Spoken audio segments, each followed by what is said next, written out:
Hi, we're making light, two humans being. I'm Kate Foggo, and that's Julie Hurt. And today, Julie and I were just chatting. We decided actually not to record anything today because I'm feeling completely overwhelmed. But in so doing and so discussing this, I thought, well, actually, we really should record this because I think so this is a reference to self-care, Julie, and we've done one episode on self-care, and then we followed it up on another one that actually is just about to be released. Not quite sure what order all this is going out in. But we talked at length about your experience of actually doing what you wanted to do and letting go of all the things you had to do. Mm-hmm. Do you want to talk a little bit about that first, and then I'll pose my question? Sure, I can. So I'll even give a little history. So and you people who've been watching will maybe remember this from previous episodes, but, I just moved from Anchorage, Alaska to the Upper Peninsula of Michigan. And there was a time when Kate and I were to do an episode and I was totally stressed out and we didn't even record it because I was so stressed out. And Kate said, "You're more stressed than I've ever seen you." And so then she, I would say, lectured, but gently told me about extreme self-care, and said, "Now for the rest of the day, do whatever you want." And I ended up doing that for the entire weekend. And it was actually my birthday weekend and it was wonderful. And so since then, it has been reinforced. I listen to a lot of podcasts and that topic keeps coming up in podcasts. Kate and I have revisited it a couple of times in Making Light, Two Humans Being episodes. It's hard to do. I don't know if anyone's perfect at it, and I'm not anywhere near. I may be like 10% into it, but it does really kind of help align what I want to do today. And when I find myself not wanting to do the to-do list that I wrote out the night before, I let it go. And then what I find too is that I come in, later in the day and check against the to-do list just to see if anything's urgent and someone's going to be upset. I do have some freelance marketing clients and whatnot that I still handle. And 9 times out of 10, the situation's been resolved. So it is really interesting to put yourself first and what your body is telling you it needs so that you can work at your, or I guess not work, but like be in the world at your optimum for the greatest and highest good of all. It's a very different mindset. It's really hard, I think, for women in particular, possibly women of Western culture. I don't know, because I am of Western culture, so I don't have anything to compare it to because I don't know other cultures. But it is, I think, really hard for us to say, I am going to put myself first. Now, that doesn't mean, and this is something I've had to wrestle with, this doesn't mean that I lay on the couch and read my book and eat bonbons and I'm not lazy. I am not lazy. I am just, if I feel like doing a load of laundry, sometimes. Can I stop you there, Julie? What? You're going to stop me there? Yeah. Why? Because of the judgment in your voice when you said, I know. I am not lazy, because this is the biggest battle. Yeah. Because I wanted to define what lazy meant, right? Continue and then. Ms. Foggo. Lazy doesn't mean, there is the Western term, the Western definition of lazy where you aren't doing anything, That's not, it may feel like that, but you're never lazy, because even if you're taking the step back and doing what feels good to you in that moment, that in and of itself is you're doing something. Do you know what I mean? Like that's how I reconcile it. And I'm sure there's judgment only because it's a way to be able to, for me, if someone, my wonderful husband, were to come home and say, "What'd you do all day?" And I'll say, "I took care of myself." And then of course I would feel like, he's going to think I'm lazy, which he doesn't. He's very supportive. However, it's taking care of yourself isn't lazy. It's never lazy, but that's hard to overcome, that weird definition, the thing that we have in our heads as to what all that means. I think rather than trying to justify what lazy does and doesn't mean, is to say that lazy is not a bad thing. That's what Nick Barrow would say. Like, it's not, you know, if you want nothing more than to lie on the couch and eat Doritos, there's probably a good reason for it. Mm-hmm. And just because you give in to do that does not mean that you will spend the rest of your life lying on the couch eating Doritos. It means that you need that time and space. And if you genuinely give yourself that, I mean, I think there's a difference between people who are willfully sitting around eating junk food, watching TV. I mean, that's such a cliche picture, really, isn't it? But to be honest, Julie, if I was to do exactly what I wanted, a large majority of my time, at least for the first few days, would be exactly that. Okay, I wouldn't eat the Doritos because I have other lessons about self-care, and apparently eating whatever you want doesn't come into under the same category. I have fought long and hard with my mentor about that because I don't understand.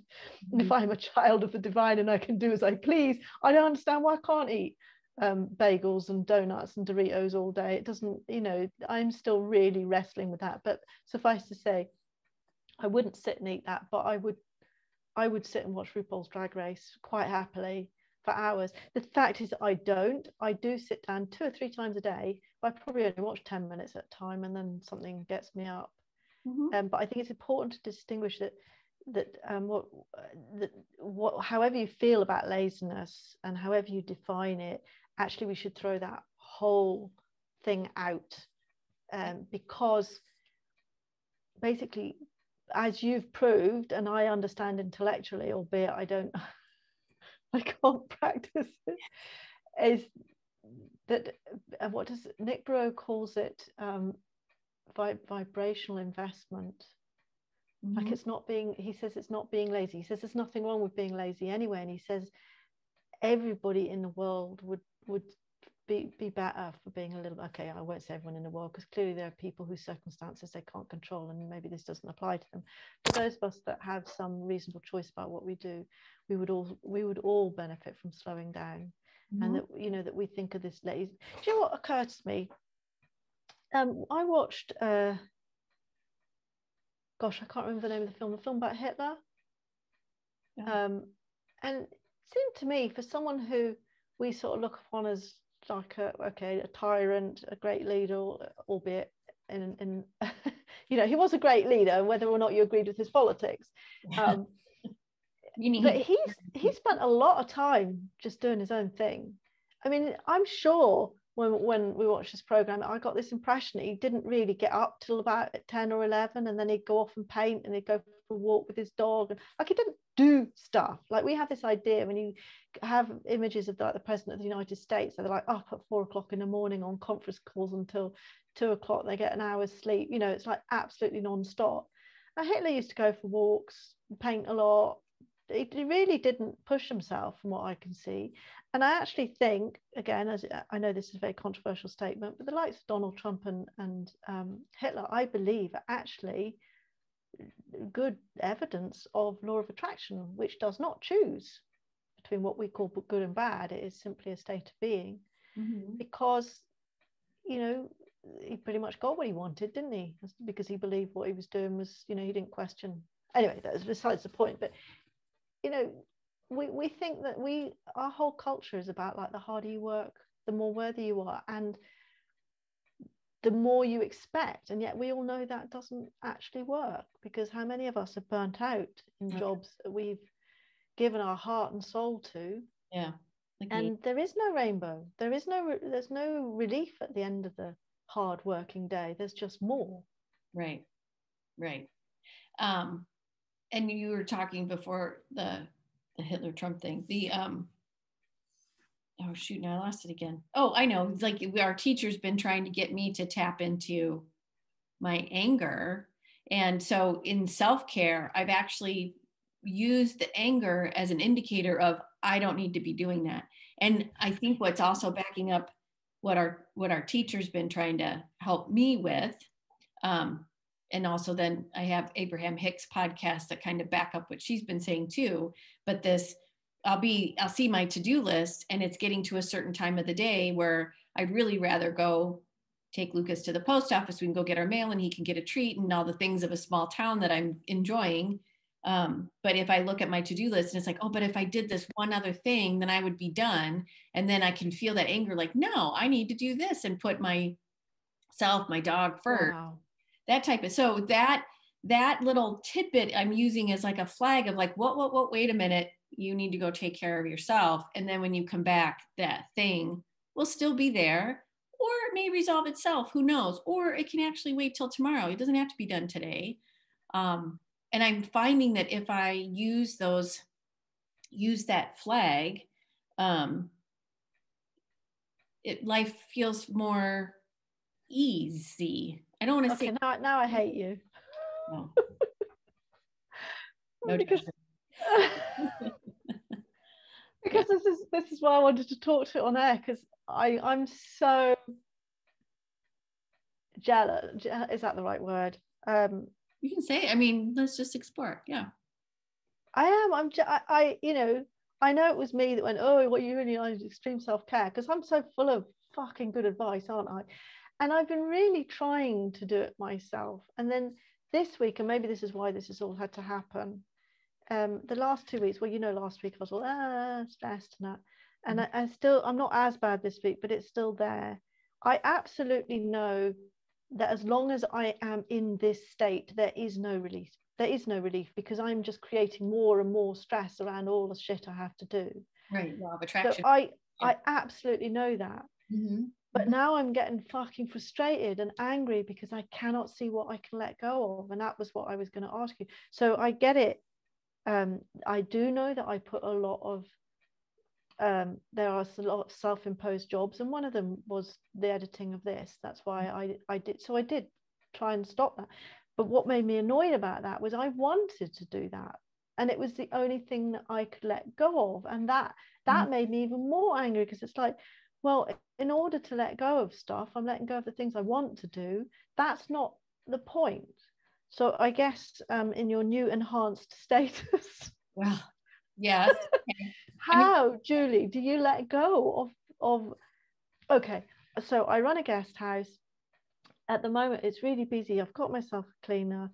I can feel myself getting all defensive about this, because I had started, cleaner was going to do a couple of hours, but because I'm here when the people leave and she doesn't come for like 20 minutes sometimes now, depending on what time she's coming, I would go and get started on stuff, and that allowed me to keep her session down to 2 hours, and I probably put in another hour of work before she gets there to do the hot tub, because otherwise it would be a massive amount of money. And I actually felt okay doing that, because there's not the same pressure on me, because I know she's coming, so I can do the hot tub and the fire. And that actually, I don't mind that job. I don't mind any of the jobs. I just don't like cleaning that much. And I was quite happy tramping around doing that. It's a very active job outside. It's with the water. I'm looking at the sheep and stuff like that. But there's so much other stuff that needs to get done, and it has to get done if I am going to continue with this business. And that's where I get stuck. It's like today I thought, oh my God, I've actually got a day off, because I did the turnover yesterday and there's nobody coming until 4 o'clock tonight. The reality is I did not stop.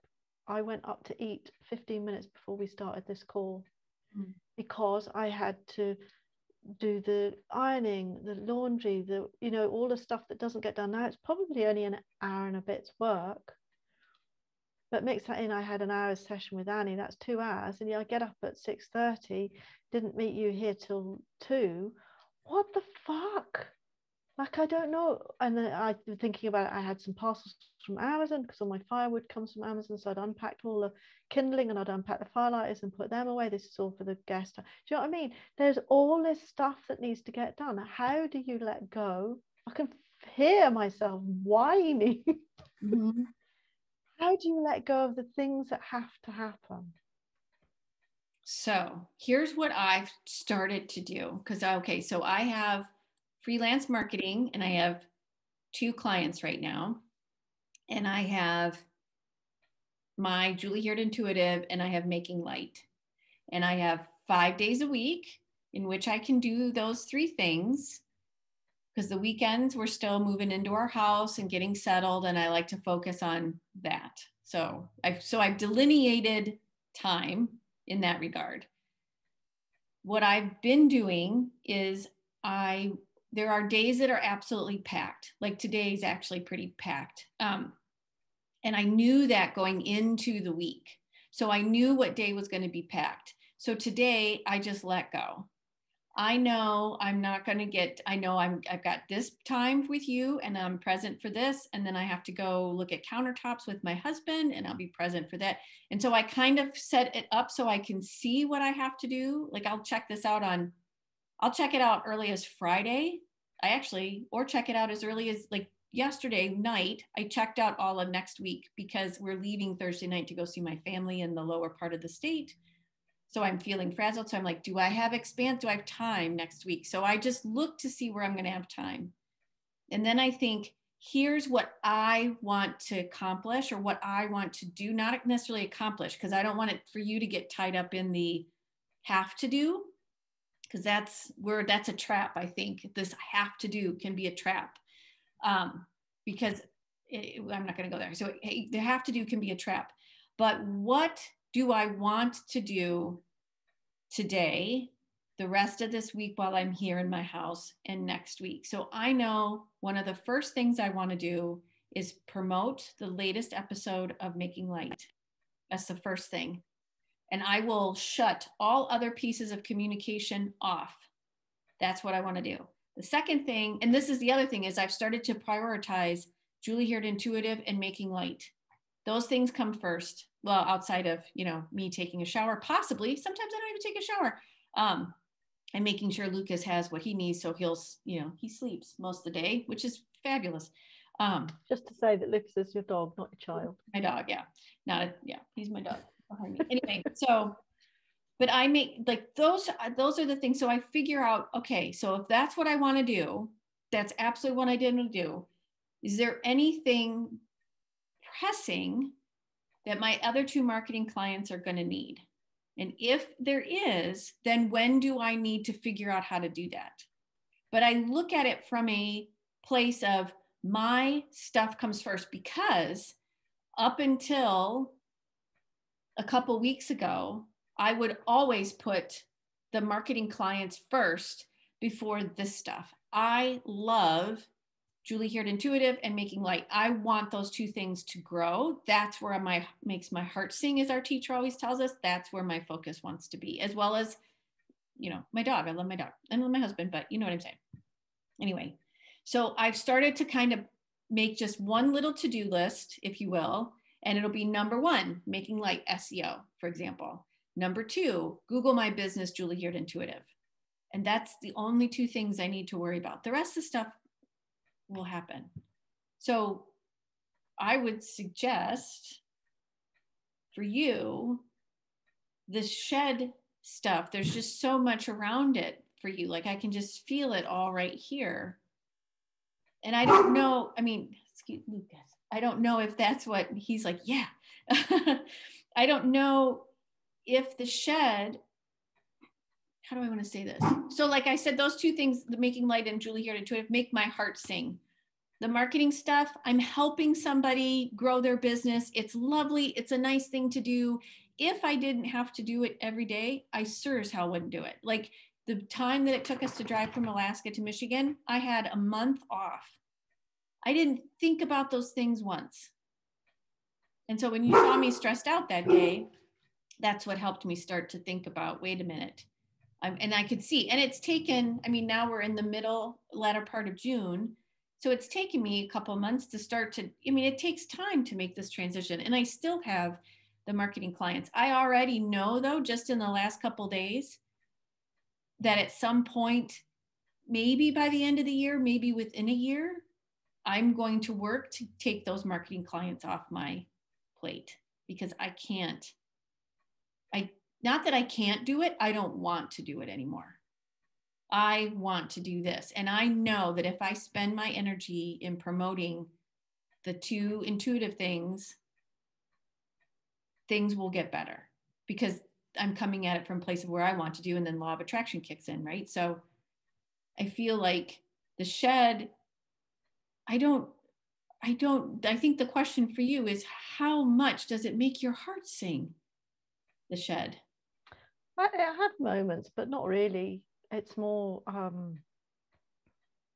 do, you know, when people leave and they've had a lovely time. And I'm not that keen on meeting, greeting people, but I do it. And actually, I rarely feel bad after that interaction. Mm-hmm. But it's not something I would choose to do. Yeah. But financially, I've invested a huge amount of money into doing this. So I could not walk away from this, because it's a massive financial investment. And it's okay for a job. Do you know, as jobs go, it's okay. It just doesn't make my heart sing. I know. It's just that if I hear about the money, it's just that Susie Orman, long ago, when she used to be on Oprah, she used to look at somebody's wallet. And if their wallet wasn't organized and had a bunch of crap in it, she was like, where do you think the money has no space to come into there? Same with a closet. If you have all this old clothing that you never ever wear, there's no space for the right clothing to come in. And it's the same with this. Yes, you need to recoup your investment, but there's ways to possibly recoup your investment and not take your energy away from what you want to that do. would be letting the cleaner do the whole lot and just stepping away from Charging it. more to make charging more charge more for your space. Couldn't. It's really, it's expensive as it is. I don't need, you know, I would not put the prices down. I would not put them up either, sorry. But I mean, that would be a start, actually, if I just step away completely and let her do it and not worry about the fact that it costs a lot of money to have a cleaner. Because that actually, Nanny, my mentor, hit the nail on the head this morning. I can't remember what phrase she used, but actually made me laugh. But there's a bit of me going, you're not working, Kate, therefore how dare you pay a cleaner? That's really that's what we're dealing with. I get that. Mm-hmm. But there is also the financial, you know, to get a cleaner is essentially 20 quid an hour. Mm-hmm. And you know, I've got to do an hour and a half. So that's 30 bucks, 30 quid. Right? An hour and a half is 30 quid. Yeah, but actually, if it took her 2.5 hours, so what? Right. And you help, if you pay her, she can do things. I mean, it's just the ripple effect of it too. And I would also say so I'm going to come back to raising your prices. So hold on. I know you've probably done a market analysis and you can see what's. Oh, no. I'm way above what market analysis says. Okay. I muscle tested it. Perfect. Okay. And it came up with 127, which is what Airbnb recommends I charge. It's about half that. I was like, fuck you, Airbnb. I charge what I like, thanks. That's right. Okay. So, but I was just going to say, for our lovely viewers, right? Saying to raise your prices and the resistance there's still something there to explore. Here's why I say this, and this is from a 3D. So right now in the United States, I have no idea what real estate's going for in Scotland, but in the United States right now, in the smallest of places, in the places where you would never think to buy a home, people are coming and paying $20,000 to $30,000 over the asking price and paying in cash. So there is some weird. Money is infinite. I had this conversation with a friend of mine the other day because she's like all worried about retirement. And I'm like, money is infinite. As long as you believe that you have what you need, the rest will flow. So that's all I'm saying. Like there are a lot of people who put their prices up, and actually, Julie, I think it's immoral. Okay, but you're finding a reason to deny. And because I think I get enough money. I don't feel like, I think I charge 4-star, 5-star prices, and I don't want to put it up. But if you charge 4 to 5-star prices, then why are you cleaning? Because I'm maximizing my profit, so that's maybe the issue. But you have enough. Yes. So that's what I'm saying. it's about me making less money rather than charging them more. Sure, you could, yeah, either way. I'm just saying there is always a way for you to step back. Yes, and I'm going to do that. There's, I mean, it is because at the root of it is the guilt of how dare you pay someone else when you don't have a proper job. Right. But the reality is, even getting a cleaner, and I think this is what this has taught me, even getting a cleaner to do that, there's still a lot of work that goes into running a business that is completely unseen by anybody else. Just the answering the emails, answering requests, making sure I've got enough toilet paper, kindling towels, reordering, there's a lot of admin that just gets sort of spread out over the day, which is why, like today, I had only 2 tasks, but actually thinking back, I also had a meat delivery. I had to cut up meat for the cat, and I had to separate all the meat out so I could put it in a freezer because I'm buying online now, to get better meat. All these things, they're all little jobs, but they add up to 8 hours. So I've already done a day's work. Yeah. No, I find the same thing. I may work on our stuff, and then 3 hours in, it's like, oh, I need to wash the dishes and take care of this other stuff. Yeah, it all no, you're right. Yeah. Right. We have to go in a few minutes because I've got to do the chickens before my guests arrive. No, I don't. Because it's fine. Oh. I'm talking mince because they don't come till. Oh. Okay. They don't come till 4, but I do the chickens at 5, so that's fine. I normally do the chickens early if people are going to come at 5. So so this is fascinating. So you're absolutely right. It's not the answer I was expecting, but you're right. I guess I'm just saying, I just want to make this clear to our viewers. It's like if you know what it is that you want, there are multiple paths to get there. That's all. So there were multiple paths there for you. Don't let the cleaner do the job and you step back, or charge more. And you've picked, let the cleaner do the job and I'll step back, and then see how that goes. And then that's not necessarily like the answer. There's probably more that comes after that because it's all steps. It's just another. It is, and actually, because so I suppose is that the answer? Because my sort of question to you in the wider sense, or rather the generic sense, is all of us have stuff that is driven by a timeline that is not necessarily within our control. Like for me, the guests are coming. I can't say I'm not going to clean the guest house today. It has, I'm going to prioritize myself. But I can say that, but it's not good for my business. But I guess then the answer to that is reframing your choices around what you're doing. Yeah. And I think I've had to sit and think about, what is it that I really want to do? What do I want to do? And then from there, what's it going to take to get there? Yeah, because I haven't done anything on cakeforgo.com. I've got loads of ideas, and do I have time to mention this? So I'll mention it just to see what you think. Because this is what I'm saying. Like, all this stuff keeps coming up, and it's pushing me and pushing me and pushing me. And so I got a message from someone through Airbnb asking if I would be prepared to let out the shed for like 6 months, possibly a year. Yeah. So I phoned him up. It's very difficult because you can't really communicate with people through Airbnb until you have a booking, because obviously they don't want you making deals outside of the platform, which is fine. I completely understand that. But I had said to him, look, this is a really expensive option. Like, why I don't, but he's a contractor who has a job. Judge that. You shouldn't judge that. That's not up for you to judge. No, but why would you have a year's lease on something that was going to cost you £600-700 a week? Like, why would you do that? Why is that your problem? Well, I somebody does that, then your situation just got resolved. Well, this is it.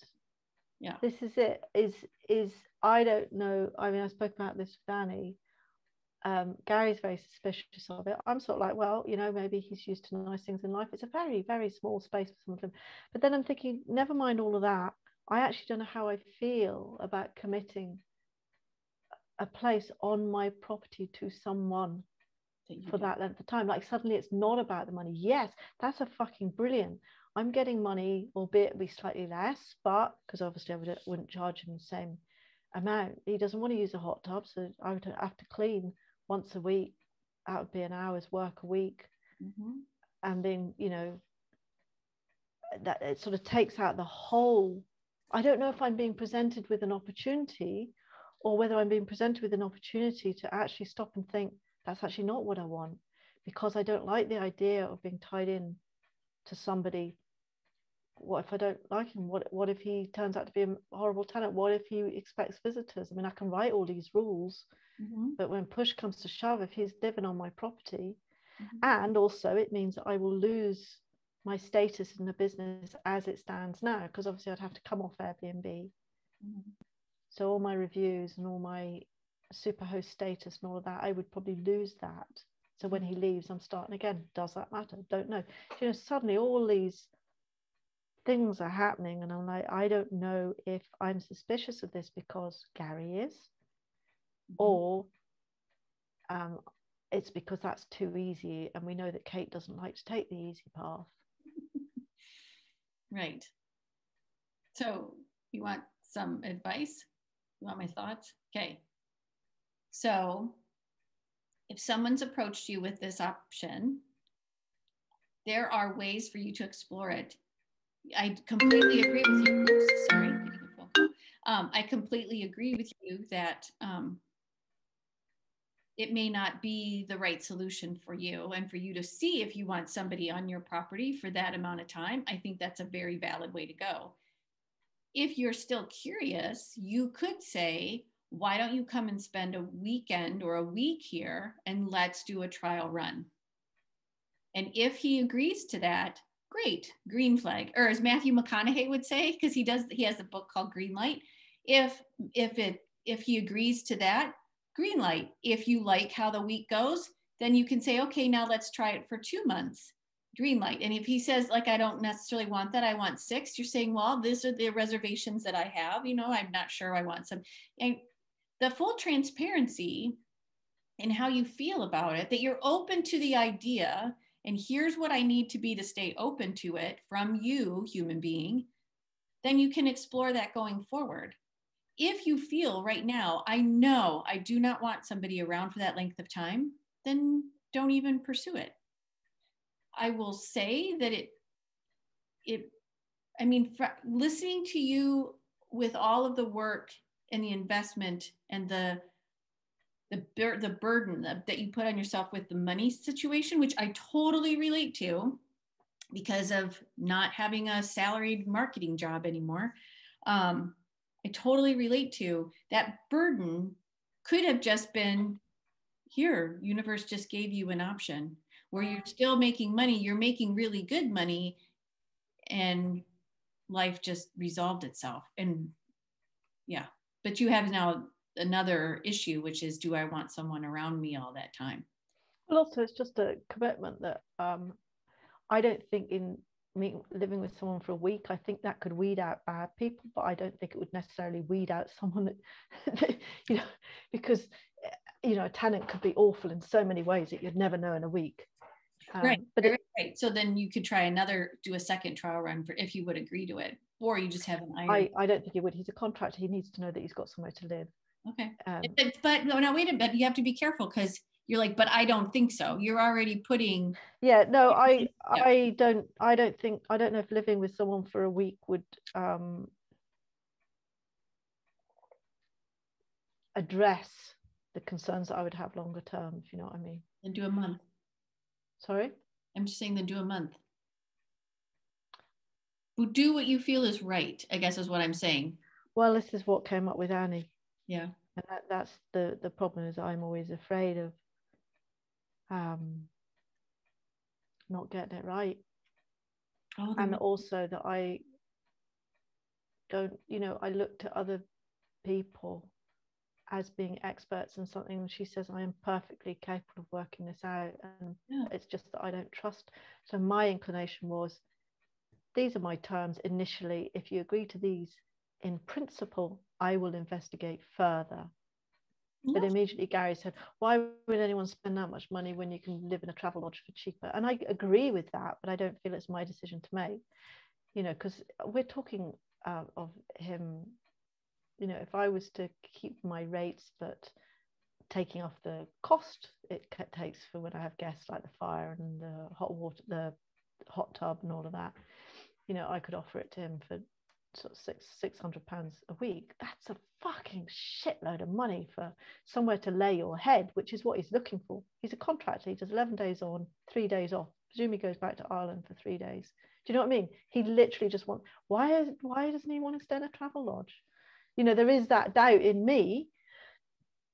But my inclination is, well, again, that's not my business. Tell him what your terms are and see if he wants to take it further or not. Yeah. And I wouldn't, I mean, my negotiator in me would say, I'd start at your regular price and see if he asks to have the price taken down. He's already done that. That's why he wants to do it outside of Airbnb.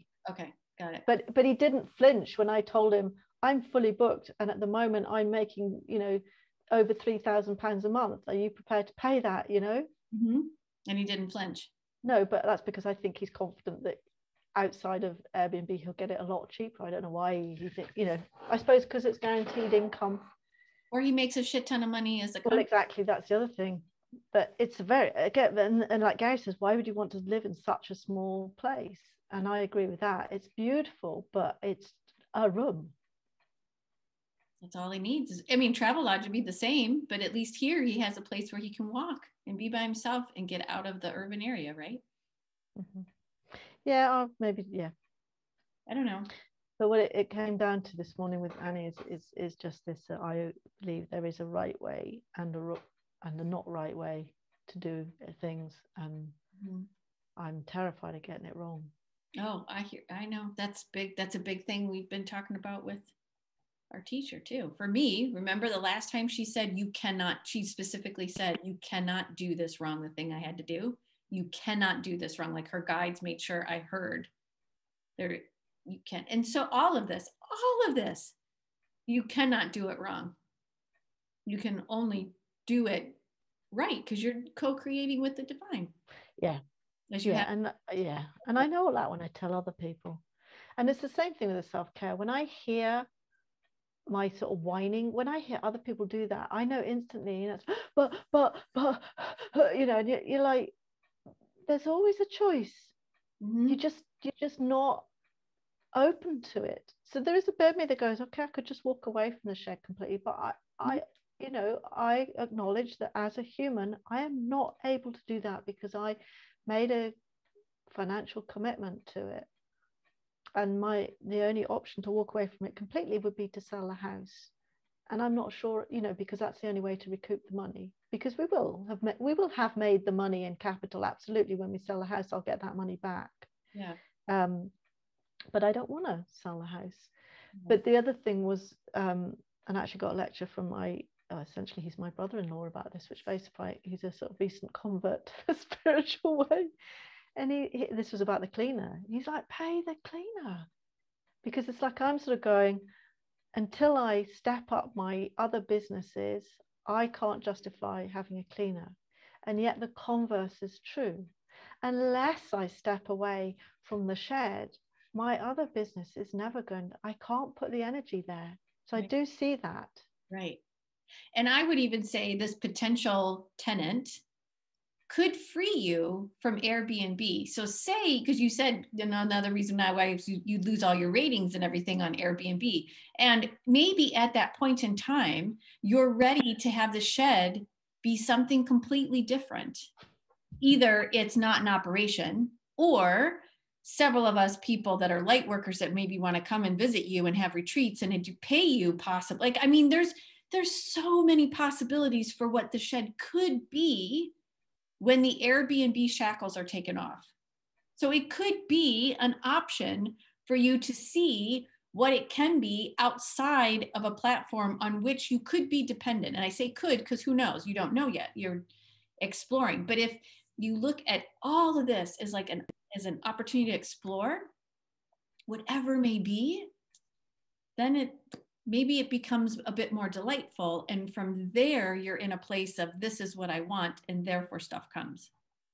That's interesting, isn't it? Because I do, as soon as you said that about Airbnb, see, when Gary said all this, I argued with him and I said, it doesn't matter if I don't have reviews. I said, because when I opened, I didn't have reviews and I was fully booked from the moment I opened, But when you say it to me, I'm like, but, I'm going to lose all my hard work. It's like, it's not my hard work. I was doing what I would do anyway, regardless of the reviews. It's just the way I work. I always put, 100% into everything I do. And I'm delighted that people appreciate it and they've given me nice reviews. That's not necessary for the success of my business. I do know that. No, I mean, what is necessary for the success of my business is that I believe it will be successful. Right. And if you felt you had to have those reviews, you could screenshot them. And then when you build a different site for the shed, which you probably have anyway, so-and-so, when I was on Airbnb, this is what so-and-so said. You can still take the to some degree, you can still take the content. But if it could be the whole mission of the shed changes, but you'll never know. Because the ego wants you to stay with Airbnb. I'm just saying. And is that? Airbnb may not be a thing. And in a year, Airbnb may have been bought by Amazon and it's not even a thing anymore. You have no idea what's going to happen. No, I know. And whether it's Airbnb or whatever else. I mean, right. I keep thinking that I should put it on a different platform, but to be honest, they are, although they cost an arm and a leg, and they are, as Gary puts it, too big for their own boots now, because they make arbitrary decisions about how people are accepted or not accepted, which I don't agree with. Like, I'm not allowed. There are some young people who've been refused access to my shed because it's a party risk, because since COVID, young people are not allowed to rent an entire place, they call it, because they get all their mates round and they have a party, and that's against the COVID rules.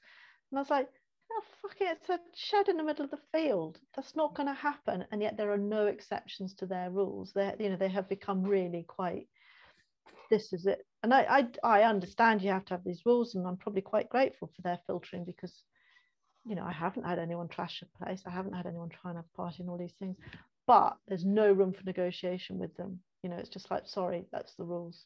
And you're like, well, fuck you, I'll take my business elsewhere. So that might happen anyway. Mm-hmm. So you're right. But it's funny, isn't it, how we just get scared. I get scared. You don't even know you're scared. Yeah.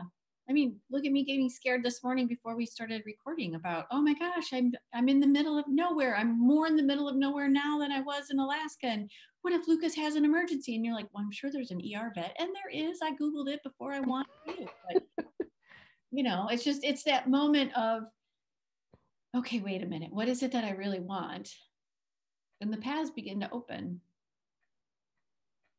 And just every time you like, but, okay, wait, there's something there to explore. Yeah. And I wanted to say as well, I meant to say this about an hour ago, when we're talking about self-care, is that people have this image that self-care is all about sitting in a spa and having a massage. And actually, if that's what you want to do, that's fine. But it's actually about doing what you want to do, including lying on a couch eating Doritos, if that's what you want. Because SEO for making light, yes. What's that? Figuring out SEO for making light. Yeah, if that's what you want to do.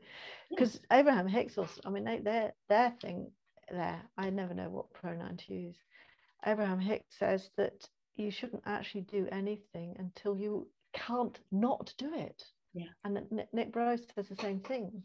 It's like, if you allow yourself that space, do the things you want to do, potter about, get your vibration high, you'll get an inspiration, you won't be able to miss it, you will not be able to not do it. It will call you so loudly that you will know that that's what you want, you'll do it. You can't miss the signs if you are taking care of yourself. Mm-hmm. Okay, I did try, I sort of made a half effort this week to do that, and then like today and yesterday just stuff. And top of my list is doing the video editing, and I haven't done it. I haven't done anything else. I haven't done anything except it feels clean. And cart meat for the cat. Yeah. Does that sum it all up? It's an interesting one, because I do think that's the biggest resistance people have to self-care. But what about all the things I have to do? And I guess what you're saying is you have to be prepared to look at these things as not necessarily immovable. Yeah, exactly. Yeah. Yeah. And I guess it's also a practice in presence, I'm finding, because if I am doing what I want to do in the moment, when I come back to the to-do list and say, okay, wait, what should I be doing? I will find that while I was present, I was able to remember that I needed to call a doctor to see if I could get on their list. And I call and because I wanted to, I was reminded, oh, yeah, I feel like making that phone call now. And I got into the doctor I wanted to see. But when I was trying earlier, because it was on my to-do list, I wasn't getting through. I physically they would not answer the phone. So I'm like, damn it. So I'm like, oh, wait, let it be. And I went about something that I wanted to do, which was oddly cleaning my bamboo plant. Oh, well done. Gosh, I'd love a bamboo plant. I want to grow bamboo at the back. I think the chickens would love it as well. Oh, yeah. Well, this is that lucky bamboo, which is actually a lily. It's not really bamboo. It's a whole, I've researched this. Anyways, I inherited it because I was the woman in the office that if you weren't taking care of your plant, I would take care of your plant. So I enabled all these non-plant taking care people. I hope you took them all with you. I did. I rescued them all in COVID. When our office shut down. And then I gave them some young woman came to my house to buy some of our furniture. And I'm like, do you want some plants? She's like, I'd love them. So I kept 2, an orchid and then, yeah. So. Shall we do an outro, Julie, because we might actually have an episode here that I can publish without much editing. Oh my goodness. Yeah, you want me to do that outro this time, or do you want to do it? I think so, but first, before we do, I just want to thank you, because you are my beacon at the moment. That's hard to hear. The thank you, you're welcome. Why is it hard to hear, Julie? Because how could you be a teacher? That was it, wasn't it? There's that aspect, and I just still remember watching you the first several times I ever saw you in one of Danielle McKinnon's classes. And I'm thinking, oh my God, look at her. She's been through all this stuff. I've not had any stuff. Oh my gosh, I'm not worthy. Look at her. She's getting, look. What stuff? Yeah. Oh no, I told you that. I don't know, just stuff. You would share all this stuff. I'm like, oh, I'm just sitting here just. It's funny, isn't it? We could all do with just seeing each other through each other, seeing ourselves through each other's eyes. Mm-hmm. Mm-hmm. It's just incredible, isn't it? Yeah. We can't see it for ourselves. Well, I am mega impressed with the self-care thing, Julie. I really, really am. So thank you for being a real life experiment in it. Thanks for pushing me. Poke me. Yeah, well, maybe this is it. Maybe this is what has to happen. I'm full of the bright ideas. I can make you do it, and then you show me it works, and then I have to do it. I'll let you know. I shall report on that next week. We'll have self-care part 4, the result. Self-care, the ongoing saga, making light to humans being, just trying to. Did I tell you about the farmer? Yeah, that you actually talked to the farmer. Yeah. Yeah, and you were like, this is the farmer I was supposed to talk to. We should have put that in the outro of the animal lessons, actually. Anyway. We could. Well, okay. We can. Well, sorry, I'm talking shit and I'm spoiling the outro, aren't I? That's okay. You know what we could do is a best of or a follow-up series on all the episodes. Like we could just kind of make a note and then do an episode where we just kind of tie up the loose ends of different episodes. But it's all 2 humans. We'll just see what the universe presents to us. Exactly. Yeah. All right. So thank you for watching this week's episode of Making Light, 2 Humans Being. I'm Julie Heert, and this is Kate Fago over there, whichever way it has on Zoom this week. But we are going with the flow. See how that just morphed right there into going with the flow of self-care.